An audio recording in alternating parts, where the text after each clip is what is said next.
It was supposed to be a quiet afternoon, the kind where peace feels earned after years of noise. The call came instead, heavy and final. My husband was gone. I thought grief would come like thunder, but it arrived like paper, soft, folded, official. What came after wasn't mourning. It was discovery. You won't believe what my husband and son hid from me until the day I buried him. I'm glad you're here. Stay till the end, because this isn't a story about loss. It's about the letter that changed everything. Rain fell the way sorrow does, quietly, without permission. The funeral was small, more formal than heartfelt. People came in their black coats, carrying umbrellas and half-remembered condolences.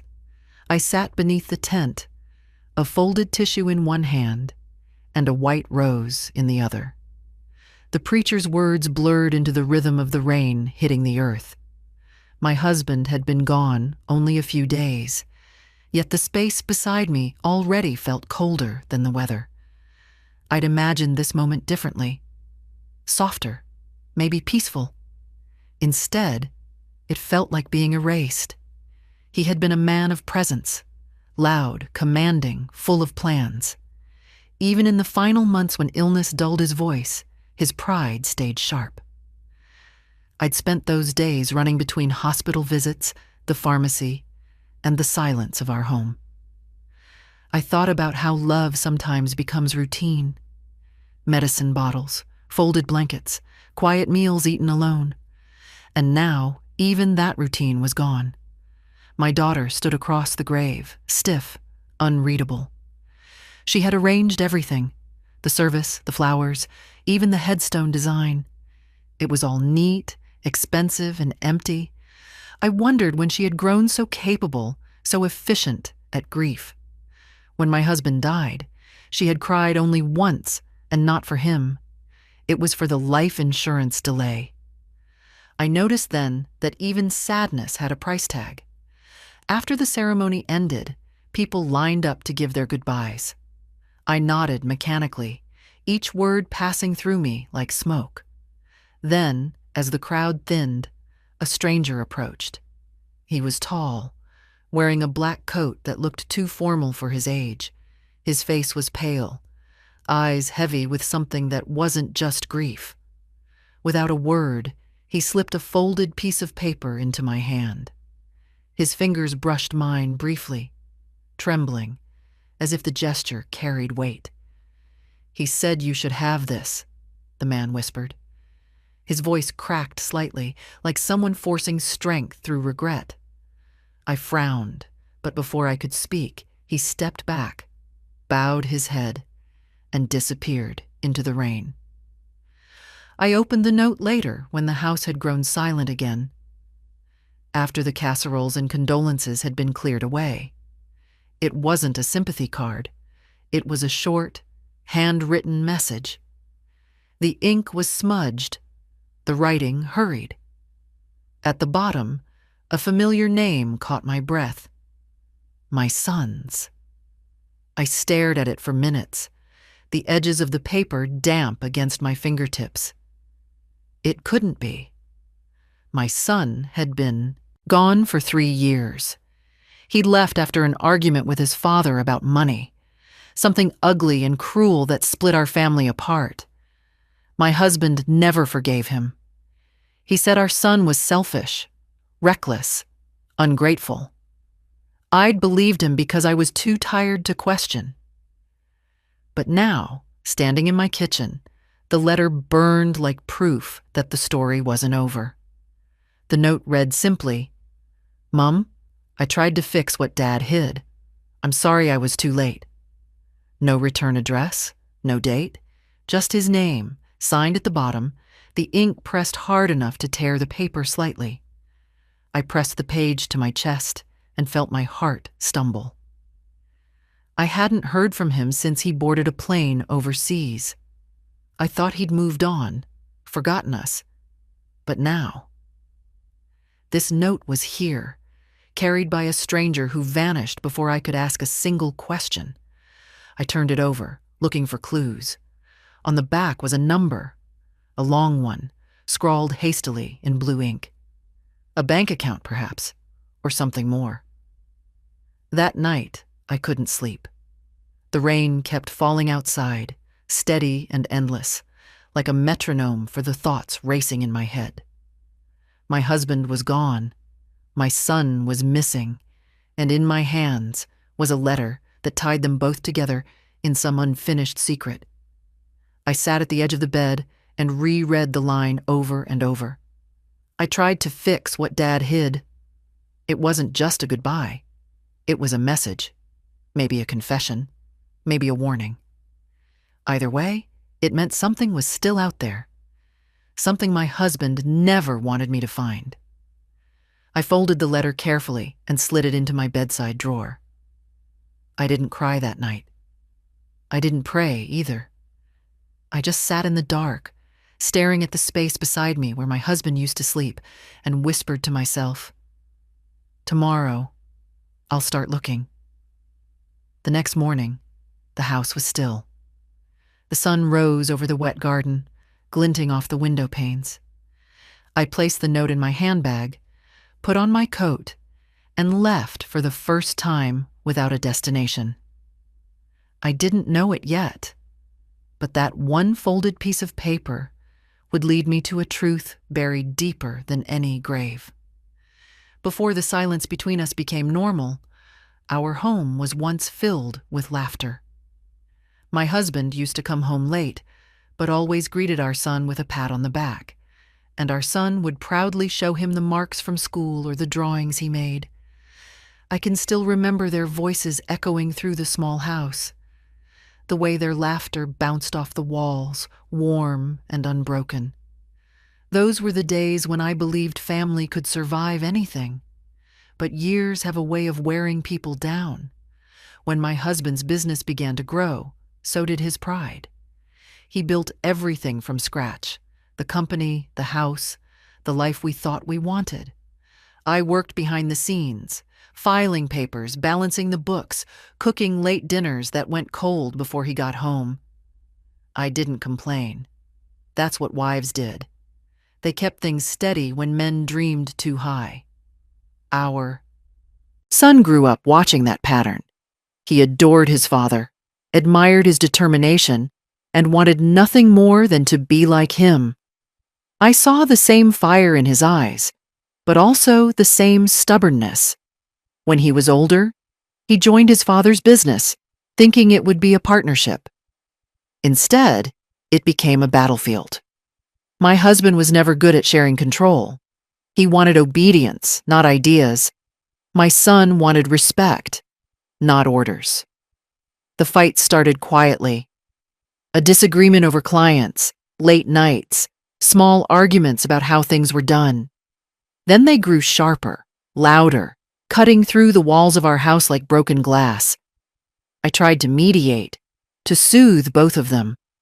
But pride is louder than reason. One night, the argument spilled into the dining room. My son's voice cracked with anger. My husband's face turned red, and words flew that should never be said between blood. I remember my son slamming the door so hard that the lights flickered. That was the last time I saw him. He left with nothing but a backpack and a silence that swallowed years. My husband pretended not to care. "He'll come crawling back," he said. But he never did. Letters went unanswered. Birthdays passed like empty pages. My husband buried his guilt beneath work, growing his business even larger, as if success could fill the space his son left behind. I learned to stop mentioning his name. Each time I did, it was like lighting a fuse. But deep down, I never stopped hoping. I left his old room untouched. The books still stacked neatly, the curtains the same. Every year, I sent a small letter to his last known address, not to beg, just to remind him that I still existed.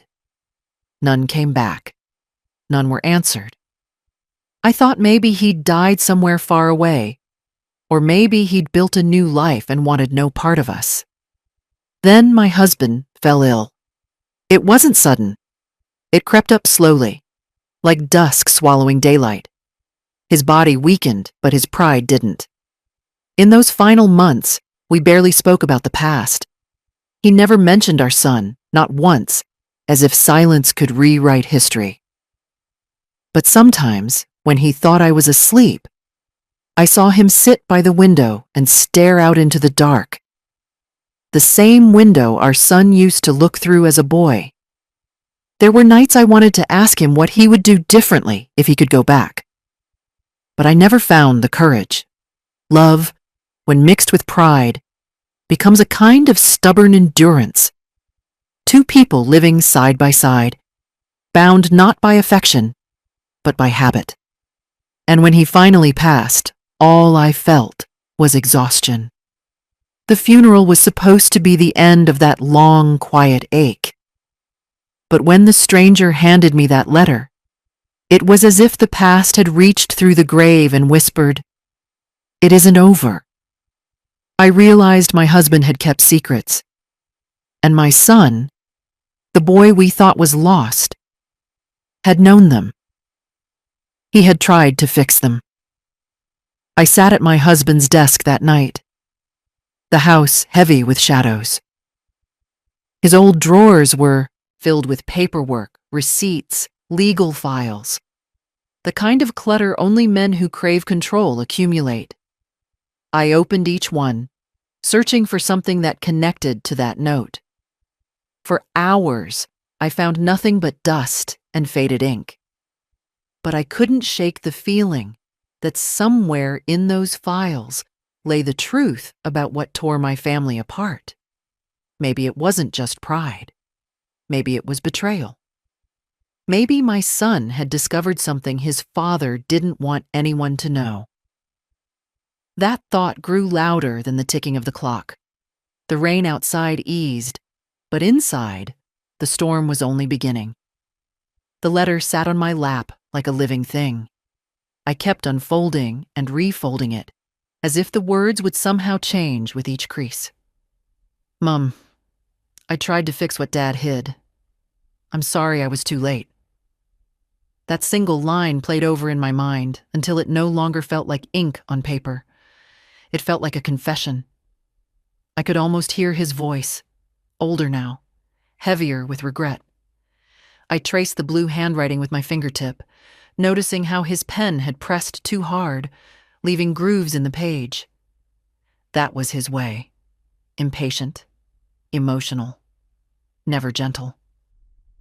He used to write me little notes as a boy, saying things like, "I love you, Mum," or "Don't forget my football shoes."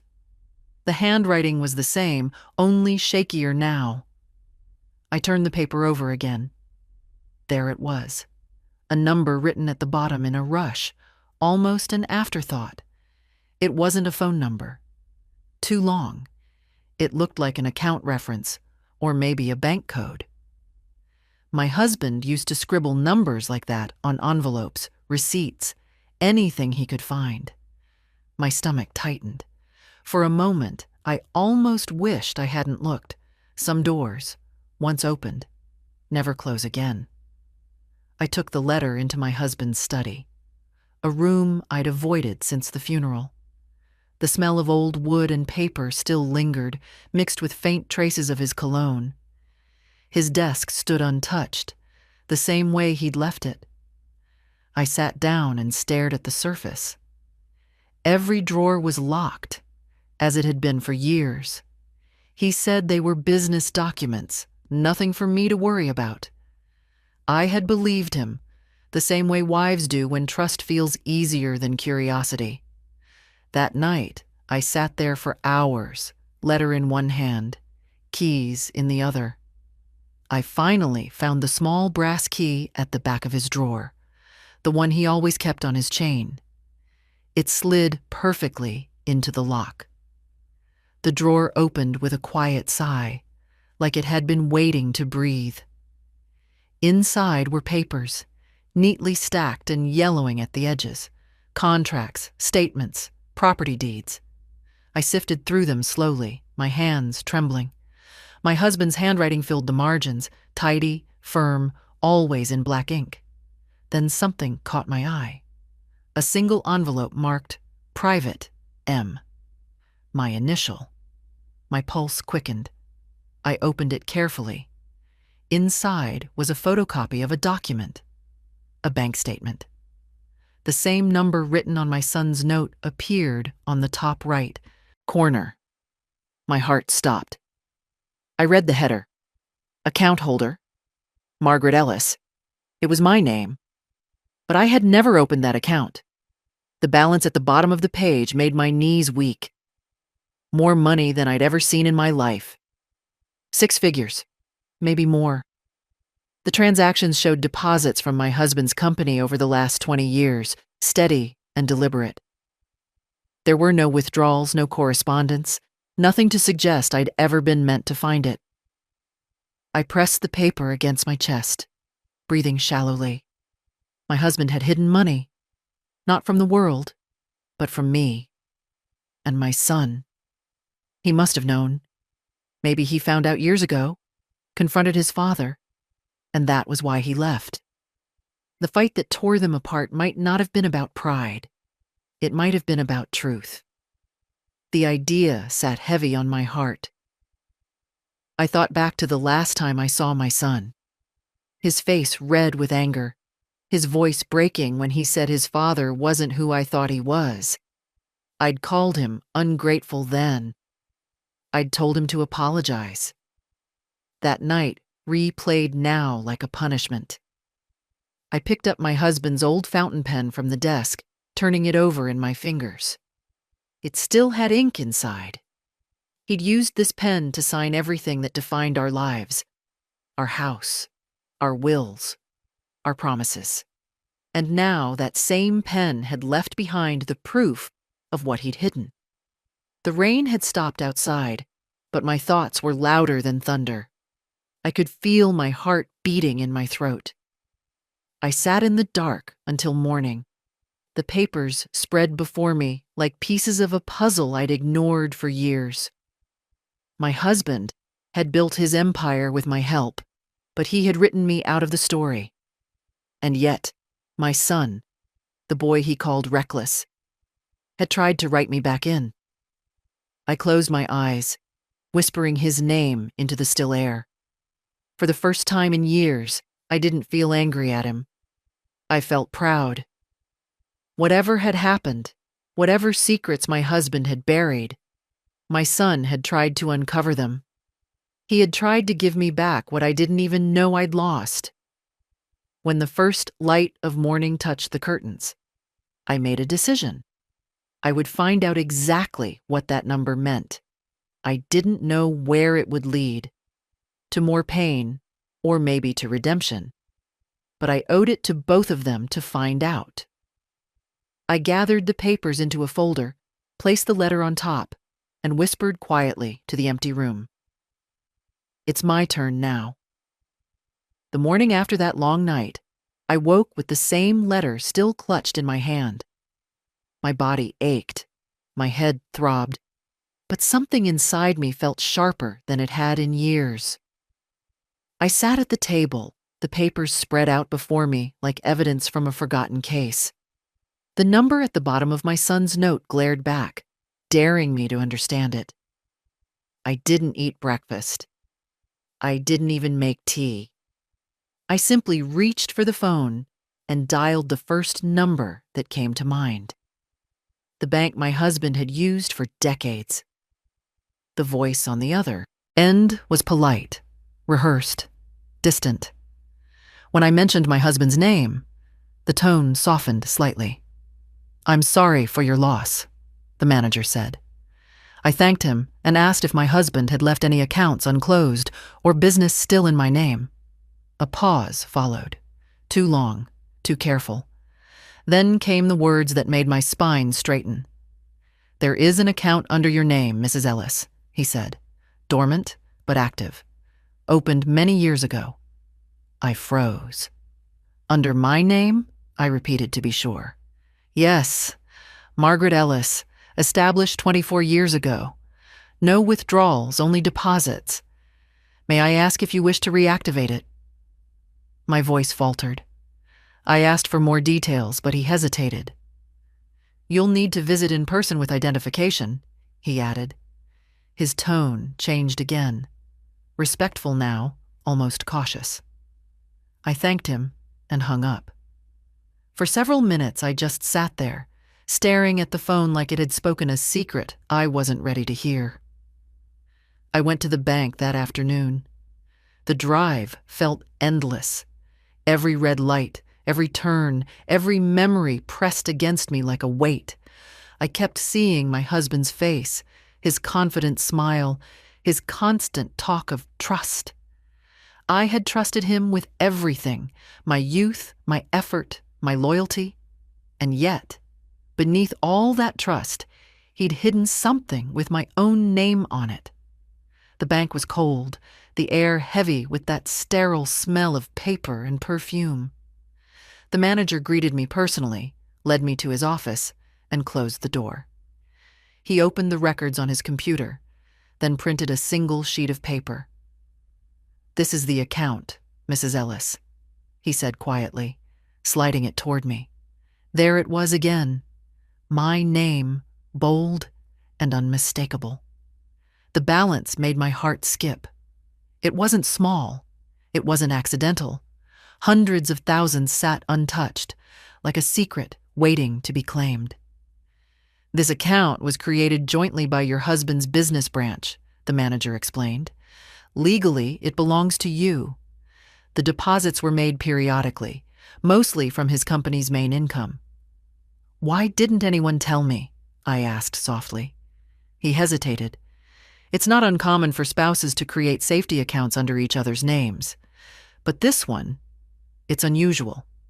It was intentionally concealed under a separate ID, and the correspondence was redirected to his office." I sat there in silence. He must have done this deliberately, not for protection, but for control. My husband was a man who hated loose ends. If he put money somewhere, it had a reason. But why use my name? Then I remembered my son's words. I tried to fix what Dad hid. He must have discovered this account before he left. Maybe he tried to tell me. Or maybe his father found out and made sure he couldn't. My hands trembled slightly as I held the printed statement. The manager handed me a folder with updated account documents and said, "You're entitled to access these funds, Mrs. Ellis. I'll need your signature to confirm reactivation." I took the pen slowly. For years, my signature had been something small. Signing grocery receipts, pension forms, meaningless papers.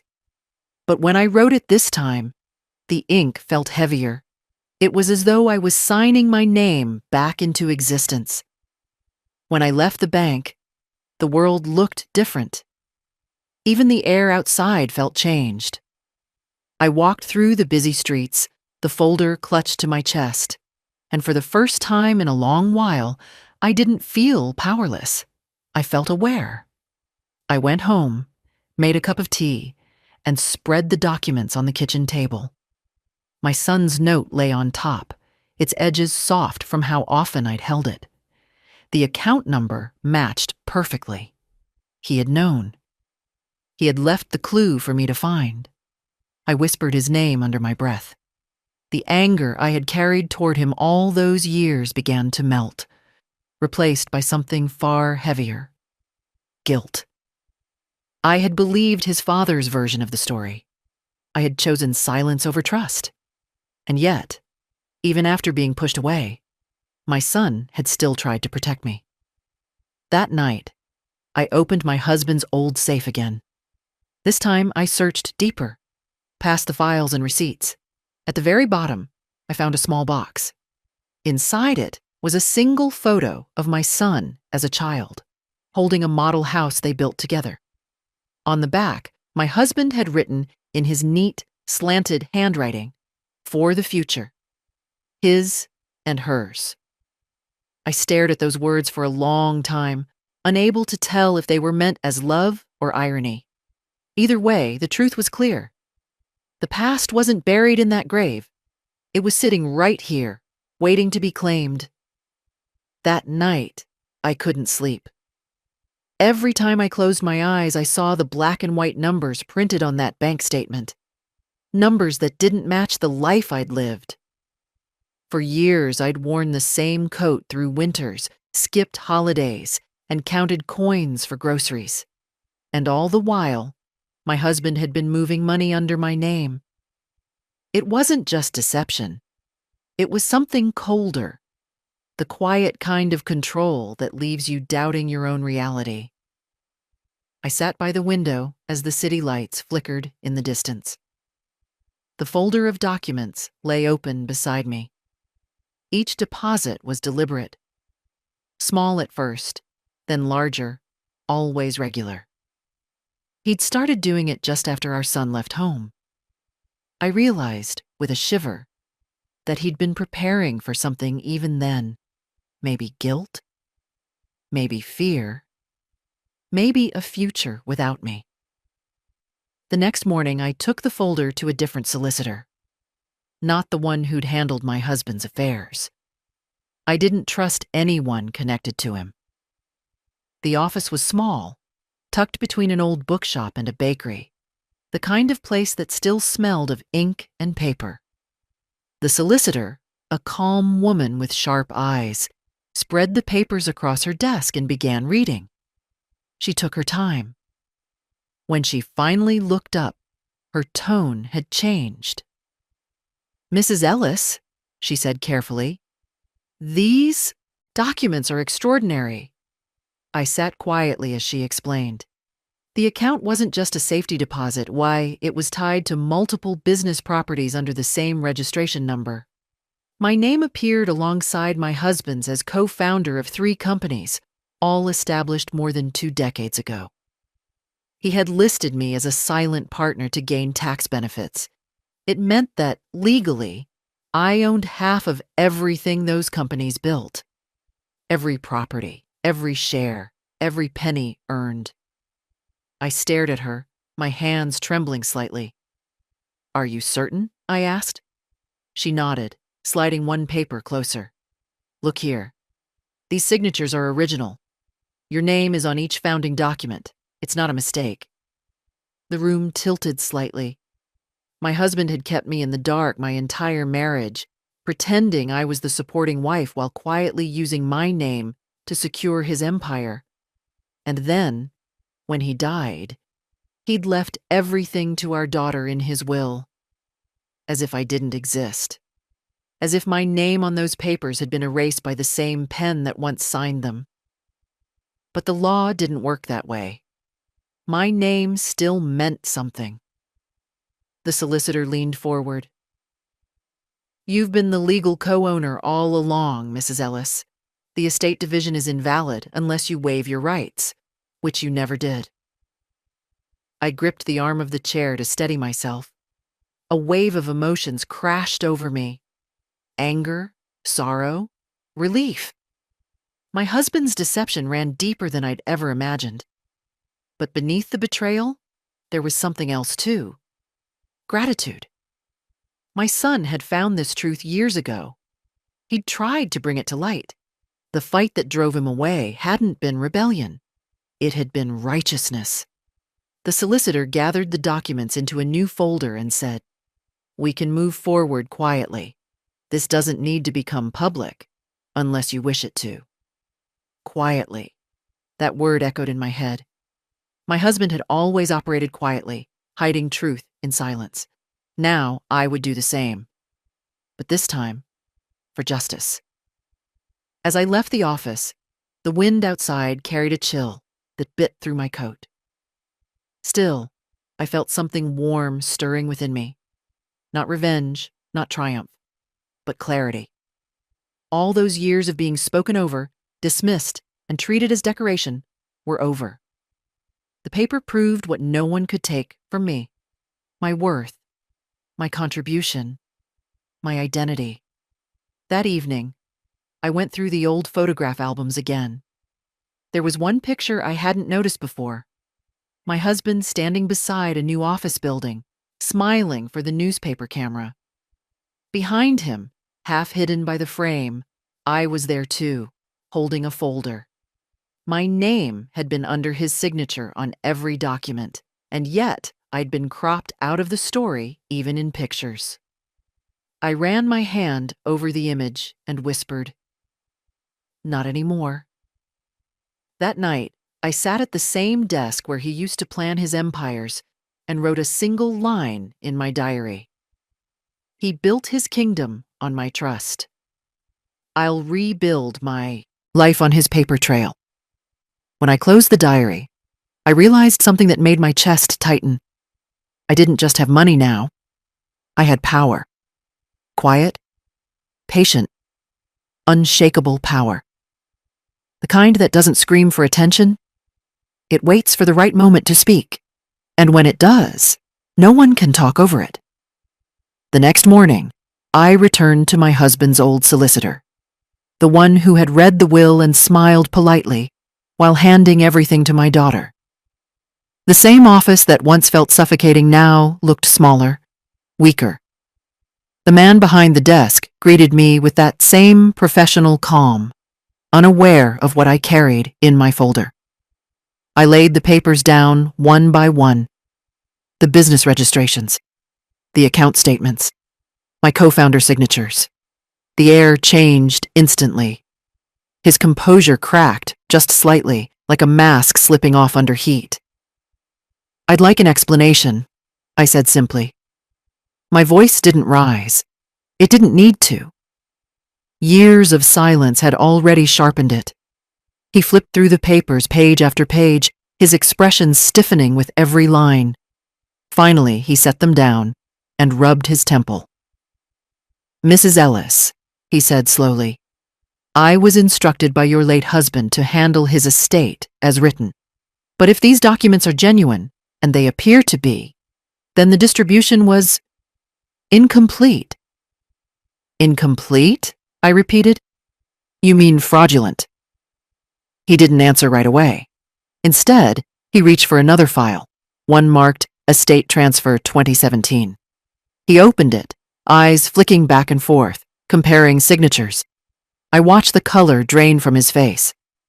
"These are his," he admitted quietly. "But the omission of your ownership, that was his doing." There it was. Confirmation. My husband, the man I had defended in every argument, had built his fortune on my name and erased me from it when it suited him. I leaned back in the chair. "And my son?" I asked. "He knew, didn't he?" The solicitor sighed, hesitating before answering. "Yes. He came here once, years ago. He had found the same records and demanded that your husband make it right. They argued, loudly. I thought you knew." I closed my eyes for a moment. The last conversation with my son came flooding back. The anger in his voice, the way he said, "You don't understand, Mum." I hadn't understood. I'd believed the version my husband told me, that our son was reckless, disrespectful, ungrateful. Now I realized he had only been trying to defend me. When I opened my eyes again, the solicitor was still watching me carefully, unsure if I would break down or lash out. But I did neither. I simply reached for the pen on his desk. "You'll help me correct this," I said, steady and firm. "Not as a favor, as your duty." He nodded, almost relieved that I hadn't shouted. We began the paperwork immediately. Claims of co-ownership, asset recovery, and reallocation filings. Each form I signed felt like a reclamation, every stroke of ink rewriting a history that had been stolen from me. The law had ignored me once because I'd stayed quiet. This time, it would listen. By the time I left his office, the clouds outside had begun to clear. The streetlights flickered on one by one, and for the first time in years, I felt taller. My husband's memory no longer cast a shadow. It stood beside me, smaller now, diminished by truth. That evening, I went home and pulled out the last photograph of my family before everything fell apart. The one where my husband stood proud between me and our son, one hand on each of our shoulders. At first glance, it looked like love. But when I stared longer, I saw the cracks, my forced smile, my son's tense eyes, and my husband's possessive grip. That picture wasn't a memory. It was a warning I hadn't noticed. I placed the photograph beside the folder of documents on my table. Past and present, deception and proof, finally facing each other. I thought of my son again, wherever he was, and whispered, "You were right." Later that night, the phone rang. It was the solicitor again. His voice was nervous, but respectful. "Mrs. Ellis, one more thing. There's a secondary portfolio, your late husband's private trust. It appears your name is linked there too.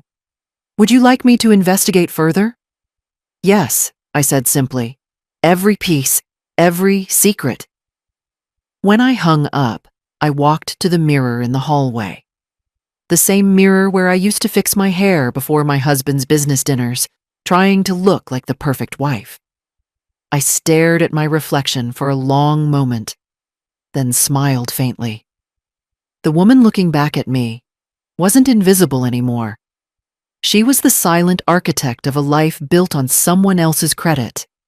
And now, she was the rightful owner of the truth. I turned off the lights and whispered into the dark, not to my husband this time, but to the son I had once misunderstood. "You tried to fix it. Now I will finish it."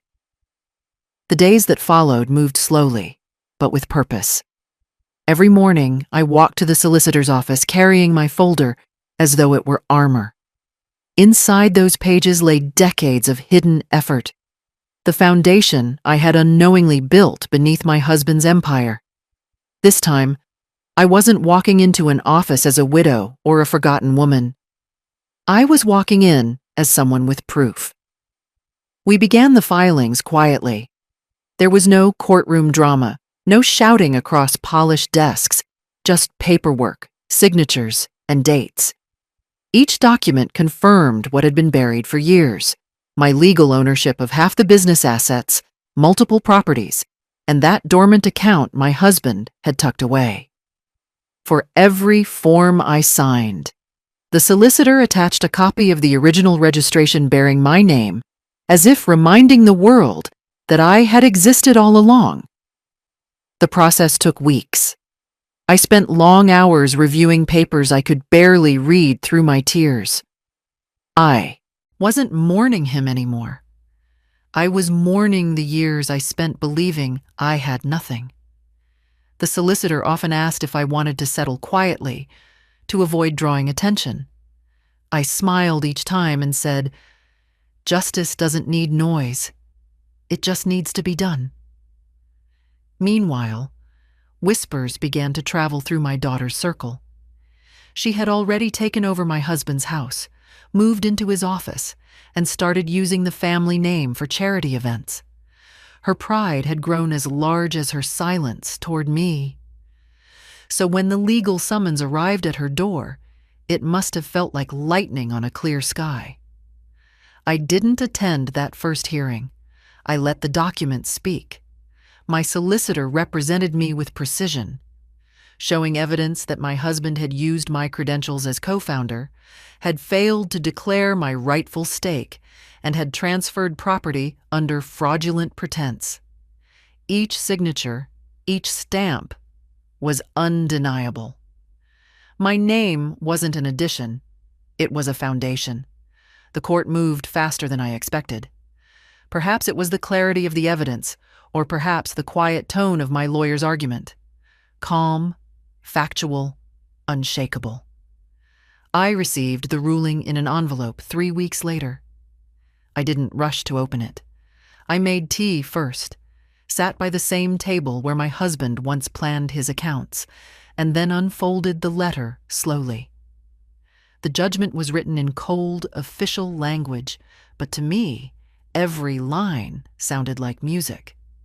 The court acknowledged me as co-owner of the estate, awarding me 50% of all joint assets and full rights to the properties registered under my name.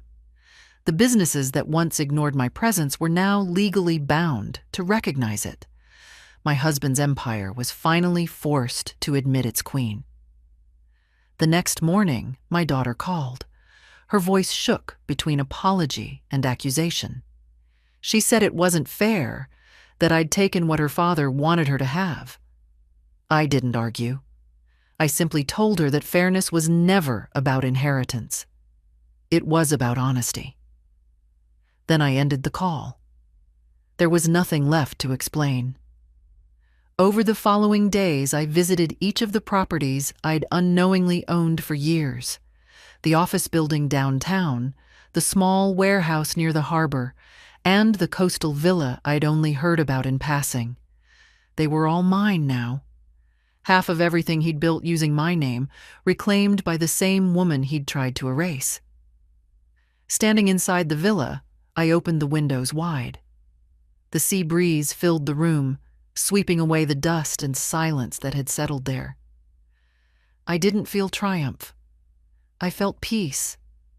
The kind that comes when you finally see the truth dressed in paper instead of promises. When I returned home that evening, I placed the court ruling beside the letter from my son. The contrast between the two documents couldn't have been more striking. One written with love, the other with law. Yet both carried the same message. I had never been powerless. For years, I thought my worth was defined by the people I loved. A husband who led, a son who rebelled, a daughter who followed. Now I knew my worth was in the ink of my own name, written long before they learned how to use it. Justice hadn't come with shouting or vengeance.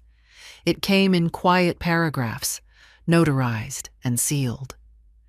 The kind of justice my husband respected most, the kind that can't be undone. That night, I slept soundly for the first time in years, the documents safe in my drawer and my conscience lighter than air. The empire he built in pride had finally bowed to the woman who built it in silence. The judgment papers lay on my table for a week before I touched them again. Every morning, I made tea, sat beside them, and stared at the thick white envelope that had changed everything. It represented justice, but it also reminded me of what I had lost. My husband's empire had finally returned to me, but my son, the one who had tried to protect me, was still gone. I'd found his letter, his proof, and his courage, yet I hadn't found him. I kept reading his words, the ink fading slightly from time. Mum, I tried to fix what Dad hid. I'm sorry I was too late. Each time I traced those lines with my finger, I could almost hear his voice, the same tone he had as a boy when he tried to explain something he thought I wouldn't understand. But I hadn't listened then, and that silence had cost us years. The solicitor's work was done. The properties were transferred, the accounts restored, and the papers filed neatly in my name. The world thought the story was over. But I knew one chapter remained, finding the son who had vanished to save me. I began with the only clue I had, the foreign bank code scribbled at the bottom of his letter. It took me weeks of quiet persistence to trace it. The code led to a small account in Lisbon, Portugal, one opened years ago in my son's name. The bank confirmed he had been active there until recently, then moved. There was no forwarding address, just one mailing contact, a post office box. So I wrote to that box. The letter was simple. I found your note. You were right. Everything you said about him, about the money, about the lies, all true. The law has corrected it now. I don't want wealth. I want you. If this reaches you, please write back. Mum. I sent it without expectation. The days passed quietly, filled with routine. watering plants, checking mail, walking the garden that had once felt empty. The mornings grew warmer, the silence softer. But each evening, I checked the post again, hoping. Then, one afternoon, I saw it. A small white postcard tucked between advertisements and bills. My hands trembled before I even turned it over. The front showed a quiet seaside town, sunlit, peaceful. On the back, in handwriting I hadn't seen in a decade, were 9 words that made my knees weak. "Mum, I knew you'd find it. I'm proud of you." There was no address, no number, just a small stamp from Algarve, Portugal. But it was enough. Enough to know he was alive. Enough to know he'd seen what I'd done. I sat on the porch for a long time, holding that card like a relic. The tears came quietly, not from grief this time, but release. For years I had carried the guilt of believing I'd lost him to anger. Now I knew it was never anger. It was sacrifice. I framed that postcard beside his childhood photo. The one of him holding his father's hand, grinning at the camera, sunlight on his hair. That photo used to make me ache. Now it made me smile. It reminded me that even broken families leave trails of love, sometimes buried under pride, sometimes sealed in envelopes. Weeks turned into months. I sent another letter, not asking him to return, just telling him about the garden, the sea breeze, the quiet peace that now filled my days. No reply came, but I didn't need one. I knew he was out there, free, finally unburdened by the lies that once chained us both. Sometimes, when I sat outside in the evenings, I imagined him walking along a foreign beach somewhere, head tilted toward the horizon, the way he used to when he dreamed big. I liked to think he found peace too, not in riches, not in revenge, but in knowing his mother had finally found her own name again. That postcard was more than a message. It was proof that love, even stretched by years and continents, still finds its way home. I kept the card in a small wooden box with the letter he'd sent through the stranger at the funeral. 2 messages, years apart, tied by truth. One began the journey, the other ended it. That night, before bed, I looked at the sky and whispered, "Thank you, my son. You fixed what I couldn't see." And for the first time in a lifetime of noise, I slept without fear, without doubt, without pain, just quiet pride. Peace doesn't arrive suddenly. It comes in fragments. A quiet morning, a full meal eaten alone without sadness, the sound of the kettle boiling without memories attached. That's how my healing began. Slowly, quietly, like sunlight through curtains after years of gray. I started each day by opening the windows. For years I'd kept them shut, afraid of what the world might bring in. But now, I wanted the air. Fresh, alive, unfiltered. I watered the small plants on my windowsill, the ones that had survived neglect, and realized I was just like them. Still here, still capable of growing after everything. I used part of my settlement money to renovate the house, not to make it grand, but to make it mine. The walls that had once echoed with my husband's commands now held paintings of open skies. I replaced the heavy curtains with light ones that danced with the breeze. Every nail I hammered, every stroke of paint, felt like reclaiming space that grief had stolen. The neighbors noticed the change. Some came by to say how different I looked, calmer, younger even. They didn't know the secret. It wasn't new clothes or money. It was the absence of fear. I no longer looked over my shoulder waiting for disappointment. I didn't owe anyone anything anymore. Not apology, not explanation, not proof. My days found rhythm again. I joined a local book club, started walking to the market instead of driving, and spent evenings on the porch with tea and my thoughts. Sometimes, I still caught myself glancing at the mailbox, half expecting another postcard from my son. It never came. But I wasn't sad. The one he sent had already done its job. It reminded me that love doesn't vanish just because contact does. One morning, I decided to visit the coastal villa, one of the properties the court had granted me. It had been left unused for years, filled with dust and echoes. When I unlocked the door, the smell of salt and wood greeted me. The view stretched endlessly. Sea, sky, horizon, nothing confined. I sat on the balcony and watched the waves crash, slow and steady, rewriting the shore with every touch. It felt like watching forgiveness in motion. I stayed there for weeks. I began writing. Not letters, but memories. I wrote about my marriage, the lies, the love that was real, and the moments that weren't. I wrote about my son's courage, my daughter's greed, and my own blindness. Each page I filled was lighter than the last. Sometimes the sea breeze carried my papers off the table, and I didn't chase them. Maybe some truths are meant to drift away. At night, I would light a small candle by the window. It became my ritual.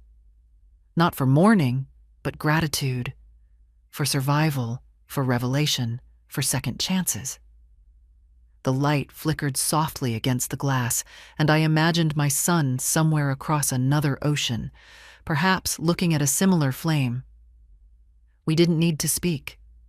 Some love stories continue in silence. When I finally returned home, I found peace waiting for me like an old friend. The garden had bloomed again, the lilies, the roses, even the stubborn ivy climbing the back wall. Nature had healed itself in my absence, just as I had.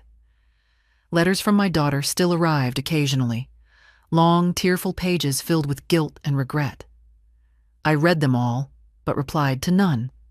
I had no anger left, just distance. Forgiveness doesn't always mean reconciliation. Sometimes it simply means not allowing pain to rent space in your heart anymore. I opened a small savings fund under my name, not for family, not for legacy, but for myself. I used it to travel occasionally, to help the local shelter, to buy books for schools that needed them. Every small act of giving reminded me that generosity should never be handed to those who confuse it with weakness. One afternoon, sitting on the porch, I realized something profound. Peace isn't the absence of people who hurt you. It's the presence of yourself after they're gone. I looked around my quiet home and saw not emptiness, but ownership. Every corner held my story. Every object reflected choice. That evening, as the sun dipped below the horizon, I placed the last copy of the court judgment in a drawer beside my son's postcard. The two papers, one born of law, the other of love, were the bookends of my new life. I whispered softly, "It's done." And as the last light faded, I knew it truly was. Not just the pain, not just the struggle, but the version of me that once believed she was powerless. The world outside has returned to its rhythm. Buses passing, neighbors chatting, children playing. But inside my home, time feels different now. Quieter. Kinder. I sit by the same window where I once counted unpaid bills and sleepless nights. Only now there is no bitterness left in me, just reflection. The letter from my son, the judgment papers, the postcard, they rest together in a wooden box by my chair. Sometimes I take them out, one by one, and lay them on the table. Not as reminders of revenge, but of restoration. The woman who once cried over betrayal now smiles at the thought of her own endurance. I've learned that love can blind you, but truth gives you sight again. I spent most of my life trying to be a good wife, a forgiving mother, a quiet supporter. I thought that meant bending. I thought patience was the same as peace. It isn't. Peace comes only when you stop shrinking yourself to fit someone else's comfort. When I look back now, I don't see villains, not my husband, not even my daughter. I see people trapped by greed, by pride, by fear. My husband feared losing control. My daughter feared being ordinary. And I feared being alone. So I accepted less until the law itself reminded me that silence doesn't erase a name. The day the court returned what was mine wasn't a victory of wealth. It was a victory of identity. I had spent decades signing documents, cooking meals, hosting dinners, raising a family, all while erasing my own credit from every story. When I found my signature again, that single word, Margaret, it felt like breathing after years underwater. Now, I understand that forgiveness isn't about letting people back into your life. It's about letting yourself walk out of their shadow. My daughter still writes letters. I read them with a steady heart. She speaks of regret, of understanding, of love rediscovered. Perhaps one day I'll write back, but not yet. Healing is not a race, and silence has its own kind of grace. Sometimes I sit on the porch in the evening, watching the last light fade over the horizon. The air smells like salt and jasmine. I think about the years I lost, not to poverty, but to obedience. I remember how often I smiled just to keep the peace. I wonder how many women sit in houses they built and still feel like guests inside them. To them, I would say this: never confuse humility with disappearance. You can be kind without being invisible. You can be loving without being used. And when the time comes to reclaim what's yours, whether it's property, dignity, or your own name, do it quietly, do it legally, do it with grace. The world may call it revenge, but you will know it as restoration. There's an old saying my mother used to repeat: paper lasts longer than promises. I never understood it until now. The same ink that once trapped me in signatures of submission became the ink that freed me. Proof doesn't shout. It whispers. But its echo lasts forever. I sometimes think of my son, out there somewhere by the sea, perhaps watching the same sunset from another shore. I know we'll meet again one day, and when we do, there won't be words of sorrow or apology, only recognition. The kind that passes silently between those who have survived the same storms. I take another sip of my tea and look out the window as dusk settles. My house, my home, stands steady, warm, and full of light. For years it was just a place to endure. Now it is a place to live. The papers in my drawer are more than legal proof. They are chapters of a woman's awakening, from silence to strength, from loss to justice, from love to truth. I turn toward the camera of my mind, the audience I can almost feel listening, and I say softly, "He left me nothing. My daughter took everything, but I found myself, and that was more than enough. Tell me, if the world tried to write you out of your own story, would you beg to be mentioned, or take the pen and finish it yourself?" And with that, I close the box, turn off the lamp, and let the night hold me. Not as a victim, not as a widow, but as a woman who finally owns her name.